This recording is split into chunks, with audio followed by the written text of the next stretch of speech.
Semana passada, nós meditamos no capítulo 16 sobre a esposa infiel. E hoje, na graça do Senhor, a gente vai meditar no capítulo 17. Eu falei na semana passada sobre a esposa infiel. Hoje nós vamos falar que Deus ele vai propor praticamente a mesma coisa. O que aconteceu no capítulo 16, o pecado é uma consequência que vai no capítulo 17. E para exemplificar, Deus ele vai propor um enigma ao seu povo. Diz aí: veio a mim a palavra do Senhor, dizendo: filho do homem, propõe um enigma e profere uma parábola para com a casa de Israel. Aqui a gente percebe duas palavras. Primeiro é enigma, e segundo, parábola. Está aparecendo aqui as duas parábolas, enigma e parábola, como se fossem sinônimos, como se fossem a mesma coisa. Mas a palavra enigma, diretamente do seu original hebraico, é um ditado enigmático de difícil entendimento. Enigma é um mistério. No dicionário da língua portuguesa, enigma é coisa difícil de definir, de conhecer a fundo, de compreender,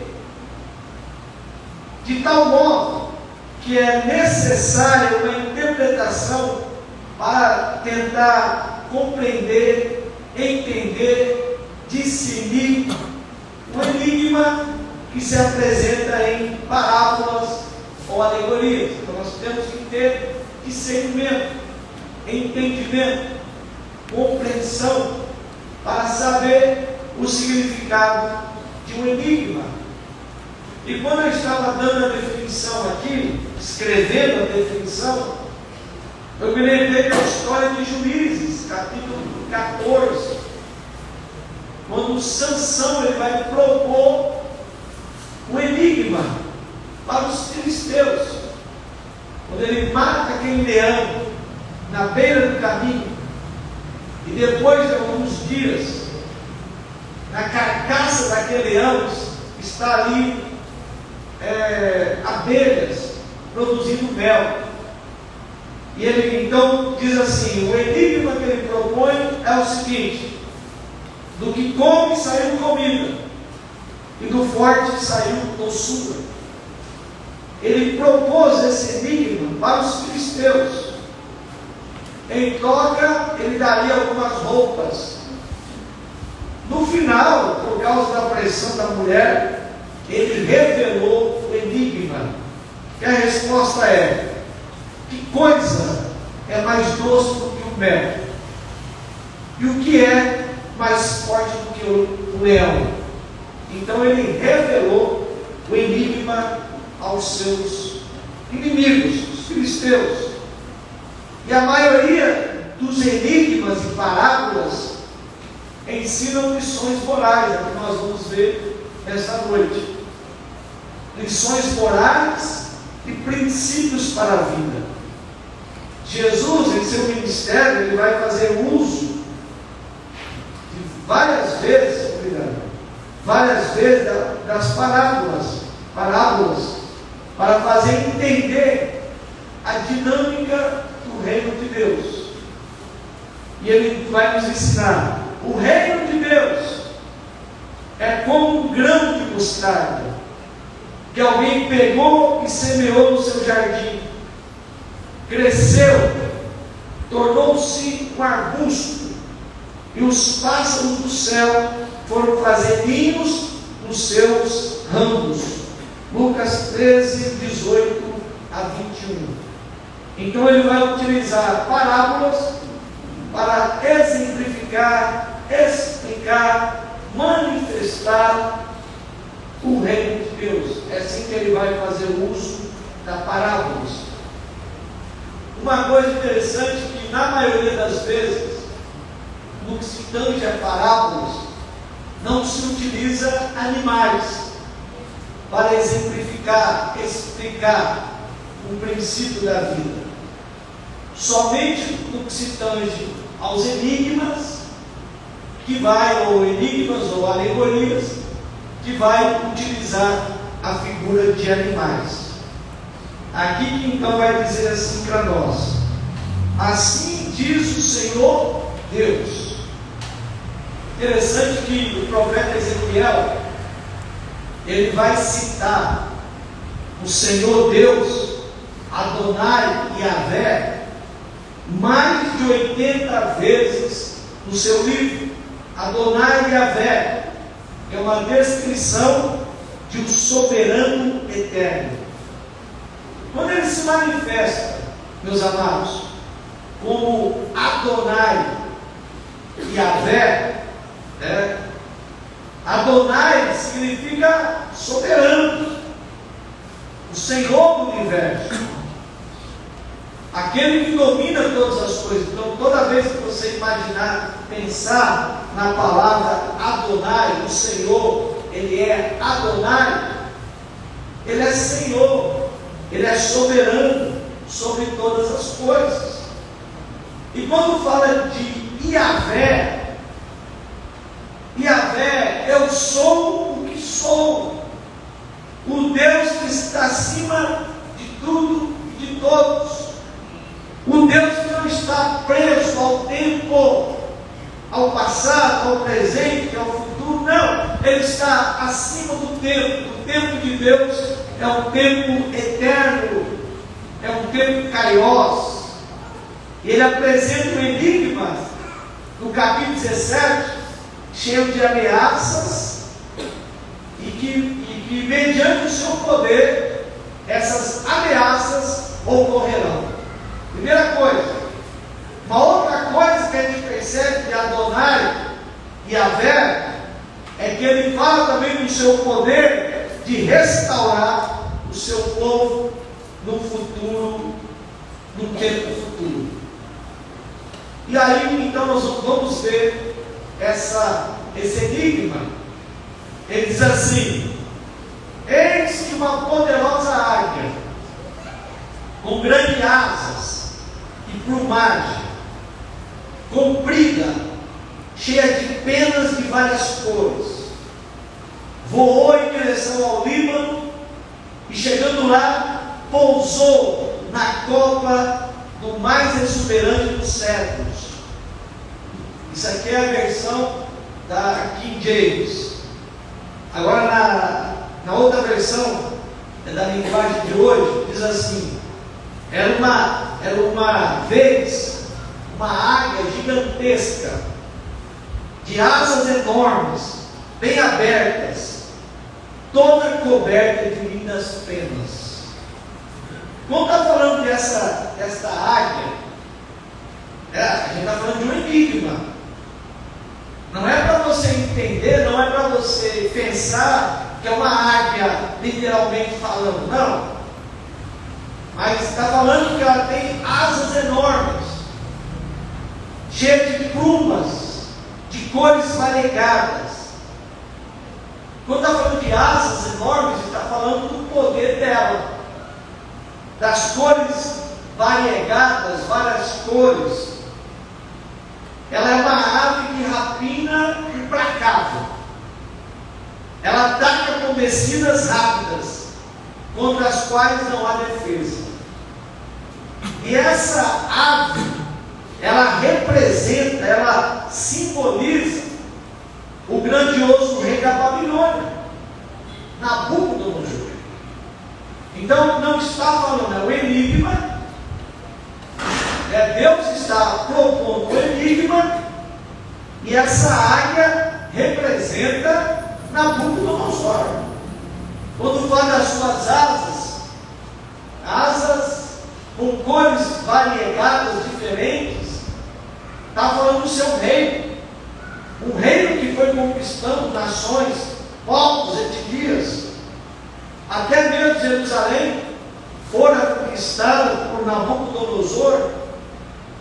E quando a gente fala do poderio de Nabucodonosor, da sua grandiosidade, a gente se lembra lá de Daniel capítulo 2, o sonho de Nabucodonosor, que ele era cabeça de ouro, um dos maiores impérios da antiguidade.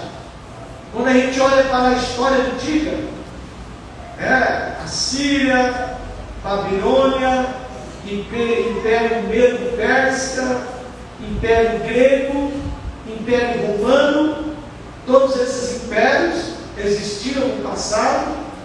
Mas se eu perguntasse para vocês nesta noite, olhando lá para a Síria, Babilônia, Medo-Persa, Império Grego e o Império Romano, e se eu perguntasse qual foi o maior império que existiu, sem dúvida alguma, o maior império foi o Império Babilônico, e principalmente na época de Nabucodonosor, que ele conquistou todos aqueles territórios adjacentes, à Babilônia. Então está falando dele. Essa águia representa Nabucodonosor, representa o seu império, a sua grandiosidade.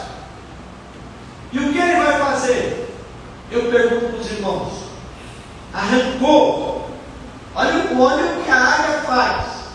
Arrancou um broto mais alto e levou para uma terra de muitos negócios, onde plantou uma cidade de comerciantes.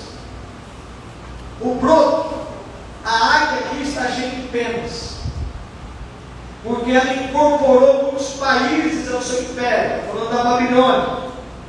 Tem muitas cores, porque era rica e poderosa, arrogante e gloriosa. Ela estava no topo do mundo. Como uma ave grande e faminta, a ave devora muitas presas e leva os seus bens para o seu ninho, Babilônia.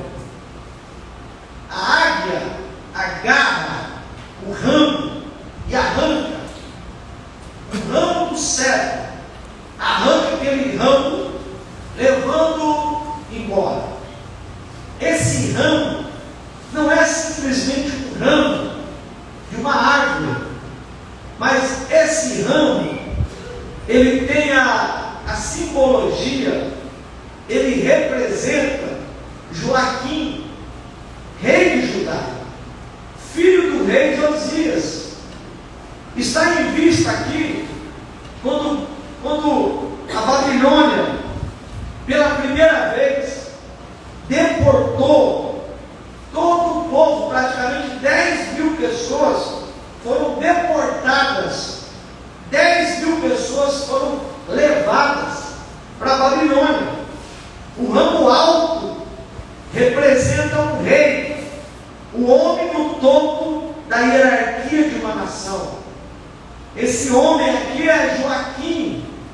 Joaquim, filho de Josias, o grande rei Josias, aquele reformador. E Joaquim, ele era da tribo de Davi, descendente de Davi. Aqui em 2 Reis, capítulo 24, versículo 15, vai nos dizer que transportou Joaquim a Babilônia, como também a mãe do rei.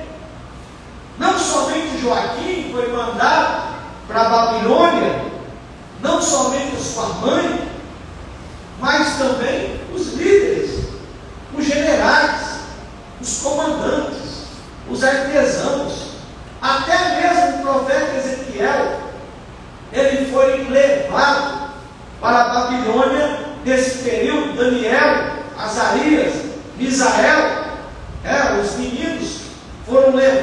também para a Babilônia nesse período. E diz que o rei largou somente as pessoas mais pobres na Babilônia, ou lá em Jerusalém, e os mais valentes, os mais capacitados, os líderes, ele transportou para a Babilônia. Então aqui, arrancou o broto mais alto e levou para uma terra de muitos negócios. Ele arranca o broto, ele pega Joaquim, filho de Josias, da descendência de Davi, e leva para onde? Para uma terra de muitos negócios, para a Caldeia, para a Babilônia. É o que ele faz. Ele pega os melhores e leva para lá. Ele pega os mais cabeçudos, os mais competentes, os mais inteligentes, os melhores homens de guerra, e leva para o seu país.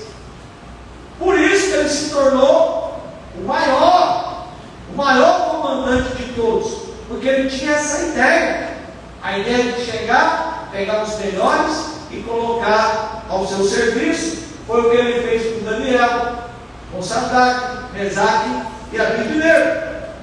Em seguida, sabe o que a águia vai fazer? Ela apanhou um pouco de sementes da sua terra e as depositou em solo fértil e as plantou como se planta salgueiros próximo a muitas árvores. Ele então pegou Joaquim e mandou para lá para Babilônia. Então ele tinha que deixar alguém no lugar de Joaquim, não é isso? Ele vai deixar quem? Ele vai deixar como rei de Judá Zedequias. Zedequias, que era tio de Joaquim, irmão do rei Josias. Então Zedequias tomou o lugar de Joaquim. A semente foi plantada em um lugar fértil, onde poderia florescer, e também haveria abundância de água para garantir uma vida razoável. Preste atenção. Ele deixou lá uma semente.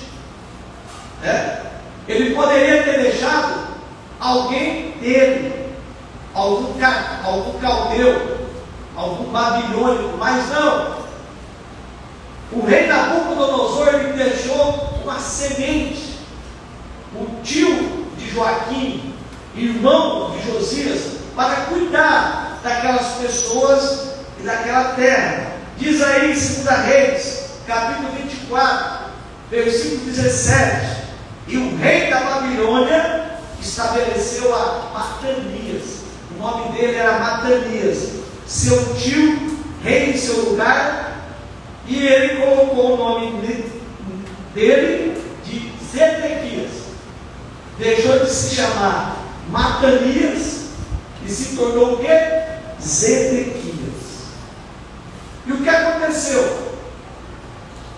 Aí nós temos uma foto, não é uma foto, mas é uma foto que eu achei no Google, que aparentemente é Zedequias.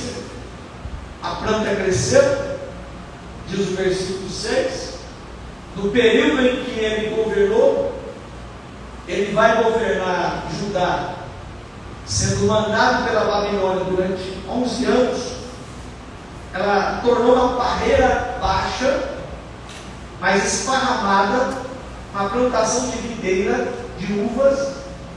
Os galhos tiraram para o lado da águia, para o norte, submissão à águia, submissão à Babilônia, e as raízes cresceram bem fundas. A parreira tinha galhos, estava coberta de folhas. Aqui está dizendo que a videira cresceu. Durante esses 11 anos que Zedequias foi governando, comandando Jerusalém, a parreira cresceu, ela se espalhou, ela cobriu todo o chão, mas não se estendeu para o céu, como era o cedro na época de Joaquim. Aqui não tinha como se estender porque ele estava debaixo do domínio de Nabucodonosor. Tornou-se uma videira de pouca altura. A planta cresceu, que produziu muitas folhas saudáveis, floresceu a respeito dos limites impostos pela grande águia Babilônia. Nos diz o texto de 2 Reis, capítulo 24, versículo 18, tinha Zedequias 21 anos de idade, quando começou a reinar, e reinou 11 anos em Jerusalém. Então simplesmente Nabucodonosor deixou Zedequias ali. Toma conta, organiza, deixa o povo produzir, se mantém fiel a mim, se mantém leal a mim, que nada de mal vai acontecer, né? Houve um juramento, houve ali uma aliança. Quando Nabucodonosor deixou Zedequias ali, eu tenho certeza que Zedequias jurou uma aliança, jurou lealdade a Nabucodonosor. Eu vou ser leal a você, eu vou ser os teus olhos aqui. Então veja só, foi um tempo de prosperidade. Durante esses 11 anos que ele esteve ali na submissão ao rei da Babilônia, foi um tempo de prosperidade, um tempo de bonança durante esse período. Mas, infelizmente, em cima do mas, havia uma outra águia, a segunda águia, está falando de enigma, com asas muito fortes e rica plumagem. Ela era uma águia, mas não tão forte quanto a primeira águia. Ela tinha plumagem, mas não tanto quanto a primeira águia. Aqui, essa segunda águia, toda magnífica, com asas grandes e plumagem decorativa, é uma representação do faraó Ofra, soberano do Egito. E o que o texto fala é sobre o posicionamento de Zedequias. Preste atenção. Zedequias tinha um compromisso com a primeira águia. O compromisso dele era com a Babilônia. Os galhos estavam voltados para a Babilônia. Ele tinha que ser submisso à Babilônia. No entanto, ele vai quebrar a aliança, ele vai quebrar o juramento, a lealdade com a primeira águia e vai virar para a segunda águia. Diz o versículo 7: a barreira virou as suas raízes e seus galhos na direção da águia, esperando que ela lhe desse mais água do que havia no pomar onde estava plantada. Está querendo o quê? Estava bem, estava feliz, estava próspero, estava andando de uma forma boa, ninguém estava passando por dificuldades, necessidades. Nabucodonosor não estava oprimindo. No entanto, Zedequias, ele vai romper a aliança, ele deixa de olhar para a primeira águia, a Babilônia, e vai olhar para a segunda águia. Agora Zedequias lançou toda a sua esperança no rei do Egito. Olha o que acontece. Será que vai dar certo? Eu pergunto para vocês nesta noite: será que ele vai ser próspero? Qual que é o império? Qual que é o império maior? O império da Babilônia ou o Egito? Qual que era o império maior? Com toda certeza a gente falaria: é a Babilônia. É mais ou menos nos dias atuais, qual que é a nação mais potente do mundo? E todos nós sabemos que a nação mais potente, mais possante, mais preparada militarmente são os Estados Unidos da América. A China não chega aos pés dos Estados Unidos, muito menos a Rússia chega aos pés dos Estados Unidos em termos militares, em termos de guerra, de capacidade, de homens, de logística. Agora o indivíduo aqui, o Zedequias, ele vai fazer o quê? Ao invés de ficar debaixo da sombra de Nabucodonosor, na primeira área, ele está querendo cavalos no Egito. Ele está querendo que o Egito ajude ele a derrotar a Babilônia. E os versículos 9 e 10 fala sobre o fim de Zedequias, dessa videira. Agora o Senhor, Deus está perguntando: será que essa barreira, será que essa videira, ela vai crescer? Será que a primeira águia não vai arrancá-la pelas raízes? Apanhar as uvas e quebrar os ramos, deixando-os secar?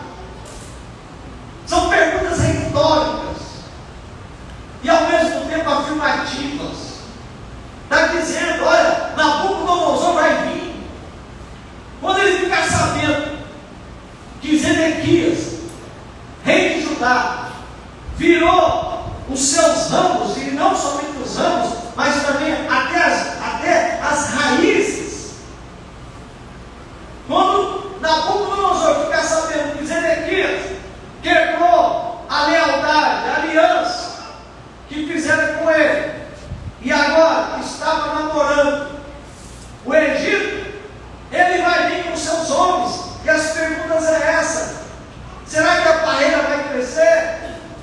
Será que a primeira águia não vai arrancá-la pelas raízes, apanhar as uvas e quebrar os ramos, deixando-os secar? Vai tirar até as raízes. Quando fala de raízes, está falando do rei, até o rei. E outra coisa, será que não vai secar quando o vento leste é castigado? O vento quente, o vento oriental, que chegava e queimava todo tipo de plantação, o vento que vinha do deserto, queimando toda a plantação, está dizendo: será que não vai secar quando o vento leste a castigar? Ele ressecaria, o vento ressecaria a planta totalmente. Isso equivale à retirada das raízes do chão. Aqui a gente falou de uma forma enigmática até agora. Estamos explicando o significado da primeira águia, da segunda águia, da videira. E agora eu queria levar um pouco do texto para Jeremias, 2 capítulos de Jeremias, 38 e 39, que vai mostrar para nós historicamente o que aconteceu com Zedequias. Primeira coisa, vamos aqui caracterizar. Vamos aqui primeiro falar mal, fofocar, falar do rei Zedequias. O que nós podemos falar dele? É isso? Eu não estou dizendo coisas que não é. Eu estou dizendo coisas que é, baseado no texto bíblico. O profeta Jeremias, isso tudo aqui eu vou tirar do livro do profeta Jeremias. O profeta Jeremias esteve perto dele por vários momentos. Praticamente Ezequiel está lá no Egito, a 1.200 quilômetros, enquanto que o profeta Jeremias estava ali, do lado dele. O que podemos falar a respeito dele? Ele era inseguro, inconstante, ele não conseguia liderar, sempre se deixava levar pelos bajuladores. Então, a primeira coisa que a gente percebe aqui, fazendo leituras dos capítulos 38 e 39, que ele era uma pessoa inconstante, uma pessoa que não conseguia liderar. Sabe, a pior coisa que pode acontecer é quando você está debaixo de uma pessoa que não tem capacidade para liderar, de uma pessoa que é fraca na liderança. A maioria das pessoas que não tem capacidade de liderança, elas se acertam de bajuladores. Era isso que acontecia com o rei Zedequias. Ele era cheio de ambiguidades em suas convicções. Ora queria ouvir o profeta Jeremias, ora se afastava das palavras do profeta. Ora queria, hoje eu quero a palavra de Deus. É igual aquela pessoa que tem dia que ela acorda, hoje eu vou ouvir hinos. É igual você vai no mercado da praça de manhã, de vez em quando está lá cantando os louvores, aí você começa a cantar também. Daqui a pouco, outro dia você vai de manhã e está cantando forró. Não é assim? Até perturba o teu dia. É a mesma coisa assim, olha, ele estava lá, ora, hoje eu quero ouvir a palavra de Deus. Aí no dia seguinte já não queria mais. Ele era cheio de ambiguidade. O homem era como uma massa de modelar. Um dia estava de um jeito, outro dia estava de outro jeito. Ele se deixava influenciar por qualquer um que falasse mais alto com ele. Se você gritasse com ele, ele baixava a cabeça. Ele se deixava influenciar. Ele se deixava levar. Ambiguidade é indecisão, é hesitação. Ambiguidade é não ser quente nem frio, mas você é morno. É alguém que vive coxando entre dois pensamentos. Ambiguidade é uma pessoa que tem imprecisão, hipocrisia. Isso é ambiguidade. É uma pessoa que tem duas faces, duas caras. Ora que é uma coisa, ora que é outra coisa. Não é? Que a gente vê nos nossos dias pessoas ambíguas, pessoas indecisas, pessoas hipócritas, pessoas que em um lugar é de um jeito e pessoas que em outro lugar é de outro jeito. Em 1 Reis, capítulo 18, vemos o profeta Elias confrontando o povo de Israel que estava se curvando diante de Baal. O povo vivia indecisão, ambiguidade. Ora adorava a Deus, ora adorava Baal. Até quando cochearei entre dois pensamentos? Até quando você vai ficar cocheando entre dois pensamentos? Até quando você vai ficar claudicando entre dois pensamentos, pulando para cá e pulando para lá? Se o Senhor é Deus, seguiu, porém o povo nada lhe respondeu. Isso é ambiguidade. Não ter convicção das coisas, não ter integridade, não ter coerência, não ter compromisso, não ter convicção, não ter radicalidade.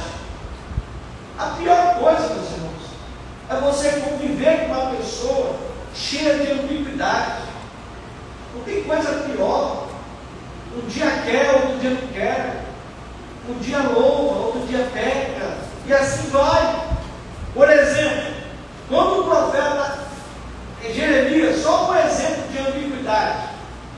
falou que por causa da parceria com o Egito, olha o que vai acontecer. Jeremias já estava falando, por causa da parceria, por causa do namoro que vocês estão tendo com o Egito, o que ficar nessa cidade morrerá a espada, de fome. Jeremias está dizendo, o juízo virá sobre essa cidade, e o que ficar morrerá de fome, de espada, de pestilência, mas o que sair aos caldeus viverá. Se vocês se voltarem para os caldeus, nada vai acontecer com vocês, mas se vocês ficar contra os caldeus, os babilônicos, vocês morrerão de espada. E quando Jeremias estava profetizando essas coisas, no início do capítulo 38, os líderes, os bajuladores de Zedequias, procuraram o rei para falar, para fazer mal ao profeta, ao que se viu. Ele está falando que a gente vai morrer de espada. E o rei permitiu que ele fosse jogado numa cisterna cheia de lama. Olha como que o rei era fraco. Olha como que os bajuladores chegaram e imporam sobre ele. E ele então permitiu que Jeremias fosse jogado numa cisterna cheia de lama, até que o eunuco etíope Ebed-Meleque pediu ao rei para tirar o profeta do poço, senão morreria. Assim 30 homens retiraram Jeremias com cordas do poço. Aí, não vendo sempre? Aí o rei fala assim, então pode jogar no poço. Aí daqui a pouco está dentro do poço. Aí chega Ebed-Meleque e diz assim, ele vai morrer. A gente tem que tirar ele de lá. Ah, então pode tirar ele do poço. Primeiro ele fala, pode jogar no poço. Aí daqui a pouco, pode tirar do poço. Ele tem palavra. Ele tem determinação. Ele tem coragem. Ele é levado. Meus irmãos, tem gente que é assim. Tem gente que na igreja que um dia quer, outro dia não quer. Um dia está falando em língua, outro dia está amaldiçoando. Um dia quer pregar, outro dia não quer. É cheio de ambiguidade. É cheio de fases. E olha só, mas depois disso, o rei Zedequias pediu para falar com o profeta Jeremias, querendo uma palavra de Deus para a sua vida. Tem uma palavra de Deus aí? Hoje eu estava falando com um velho de 87 anos. Estava tomando café com ele. E eu estava dizendo assim, você sabia que Jesus Cristo morreu na cruz pelos seus pecados? Ele falou, eu não. Falei, como que é? O senhor tem 87 anos de idade e não sabe que Jesus morreu na cruz pelos seus pecados? Não.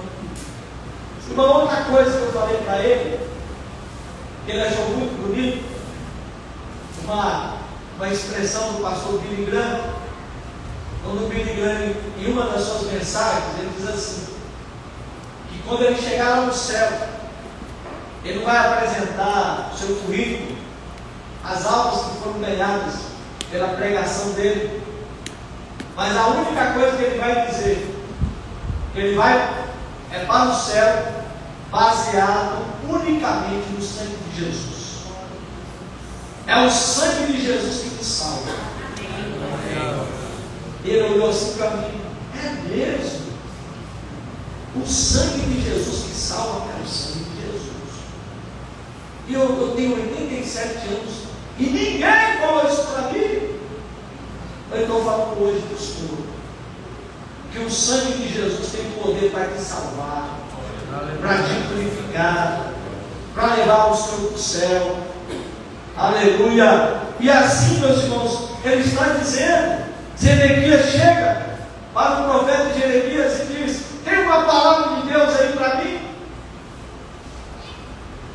Estou precisando ouvir uma palavra de Deus para a minha vida.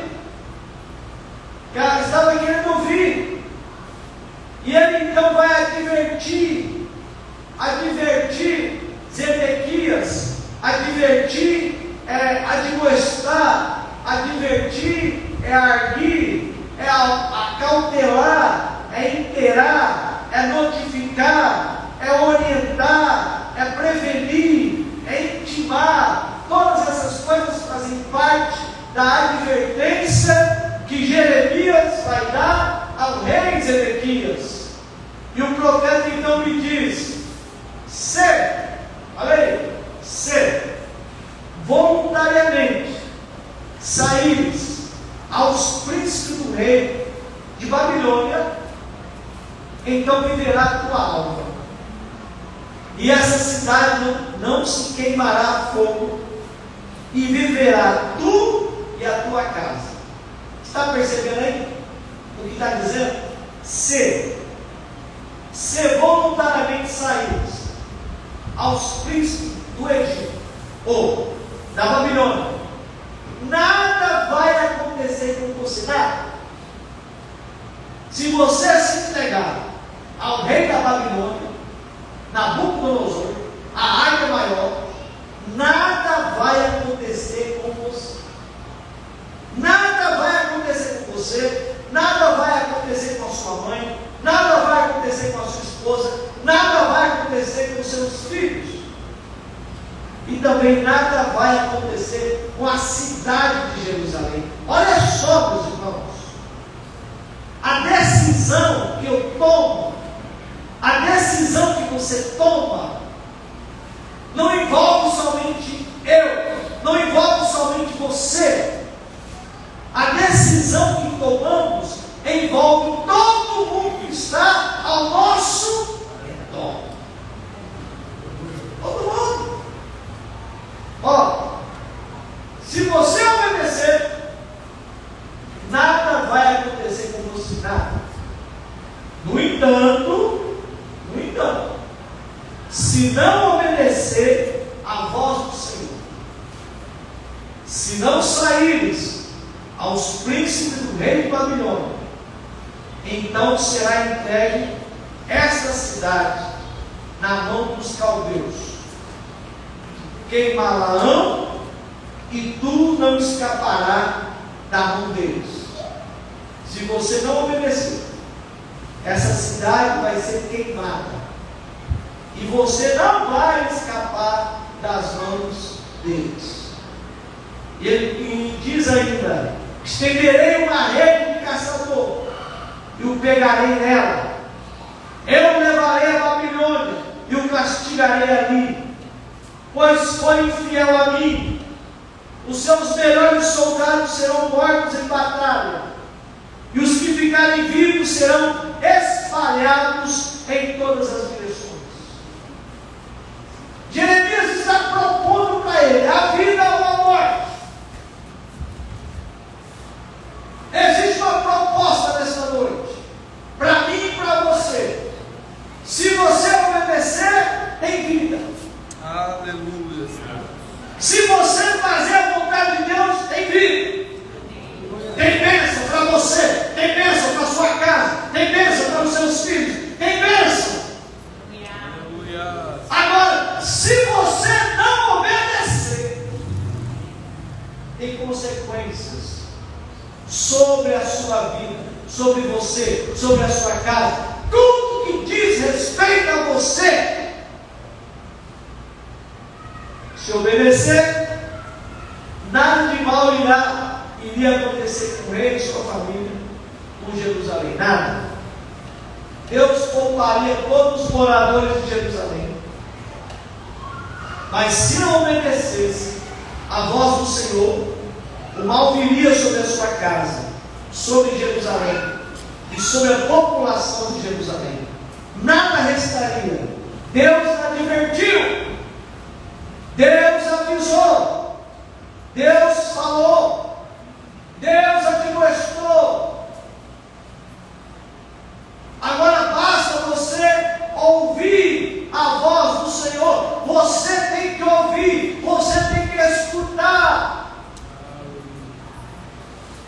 Aleluia! Escutar é muito mais do que simplesmente ouvir. Escutar é você praticar a palavra do Senhor. E o que acontece? No dia 18 de junho de 586 a.C., Zedequias, covarde,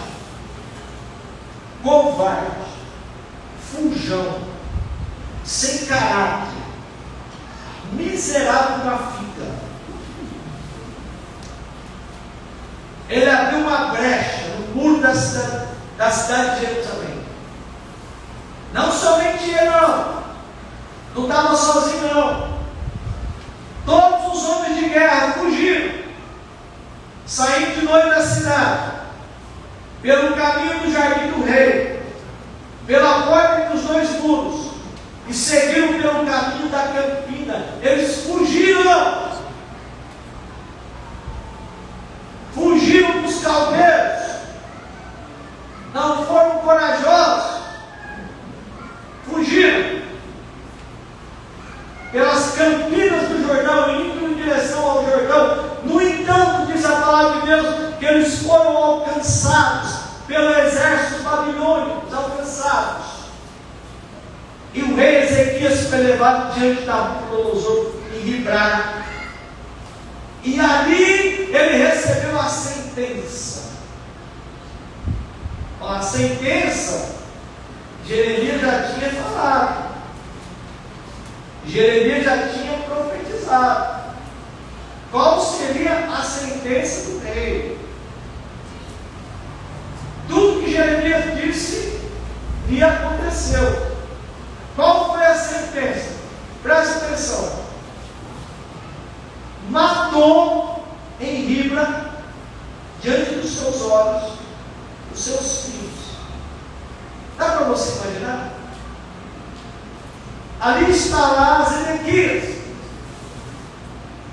o rei de Judá, covarde, cheio de ambiguidade. E agora ele está vendo os seus filhos diante dos seus olhos. E os soldados caldeus pegam a espada e cortam a cabeça daqueles meninos na frente do seu pai. Cortou a cabeça deles por causa do pai, por causa da covardia daquele pai. Por isso que a cabeça daqueles meninos foram cortadas. Não somente isso, os nobres que também fugiram, os fujões, também foram mortos. Eu fico imaginando, a pior coisa que pode acontecer no reino de Deus é pessoas que fogem, pessoas que não têm compromisso, pessoas que não têm estrutura. É o que nós estamos vendo nos dias atuais. Pessoas que querem abrir uma brecha, que querem sair de fininho, escapar. Pessoas que não resistem mais ao mal. Pessoas que não querem mais confrontar o inimigo, os demônios, mas querem fugir. Não tem aquela robustez, não tem a dignidade de enfrentar. Eu estava assistindo uma série da Netflix, Pacífico, que fala sobre a Segunda Guerra Mundial. Eu gosto muito disso. Eu assisti Os Irmãos de Guerra, conflito que houve lá no continente europeu, os americanos contra os alemães, e o Pacífico, os americanos contra os japoneses. Os alemães, quando eles perdiam o conflito, eles se rendiam. Os japoneses não. Os japoneses, eles nunca se renderam. eles morriam, eles eram alvejados, mas na história da Segunda Guerra Mundial, você não vê nenhum japonês se rendendo. Eles davam a vida pelo rei, pelo imperador. Eles davam a vida. Agora você imagina, aquela ideia de kamikaze, não tem a ideia de kamikaze? É dos aviões que se jogavam em cima dos navios americanos, se matavam. Eles davam a vida deles por um rei, por um imperador, por um homem. O que nós estamos falando aqui de alguém que é muito mais do que um imperador humano. O que nós estamos falando aqui é do Rei dos Reis, é do Senhor dos Senhores, é daquele que é eterno, daquele que é poderoso, daquele que é maravilhoso, daquele que não tem começo, não tem fim, daquele que tem em suas mãos a chave da morte e do inferno. Deus está querendo de nós robustez. Aleluia.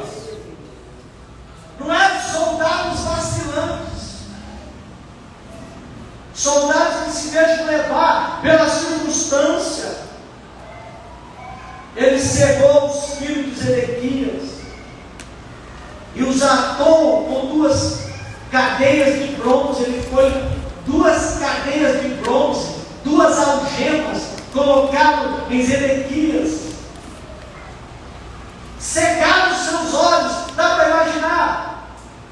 Seus olhos foram cegados.